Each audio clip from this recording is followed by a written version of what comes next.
श्री जगन्नाथ संस्कृति प्रचार संस्थान पक्षरु बरी जाजपुर ठारे 20 जन को श्री जगन्नाथ संस्कृति रक्षक सम्मान प्रदान।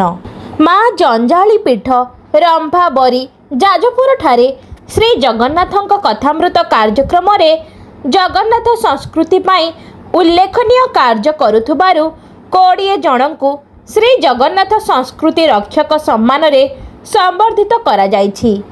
पवित्र कार्तिक मास अवसर रे माँ जंजाली पीठ रंफा बरी जाजपुर रे श्री जगन्नाथ कथामृत भजन और सहस्र नाम जगन्नाथ परिवार ट्रस्ट सहयोग रे कार्यक्रम नवेम्बर 1 तारिख संध्या रे अनुष्ठित हो जाउछि। एही अवसर रे एकलव्यर महान त्याग कहानी यूट्यूब रे लोकार्पण करा जायछि। डॉक्टर नारायण महापात्र और कपिलेन्द्र दास को संयोजन रे अनुष्ठित कार्यक्रम रे प्रवक्ता डॉक्टर प्रशांत रथ महाप्रभु श्री जगन्नाथ विषय रे तांकर आशीर्वचन प्रदान करथिले।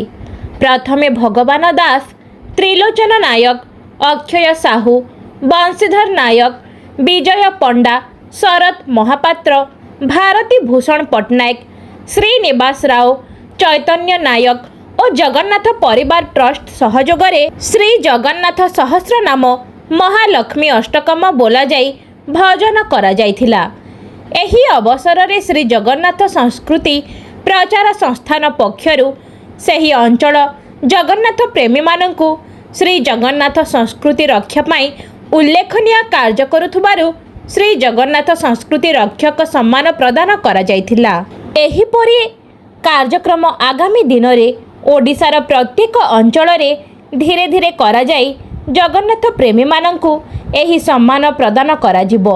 एही कार्यक्रम रंफा ग्रामर आदिवासी माने जोग देई थिले। शेष रे जयदेवंक गीत गोविंद श्रीत कमला गान करा जाई कार्यक्रम शेष करा जाइथिला।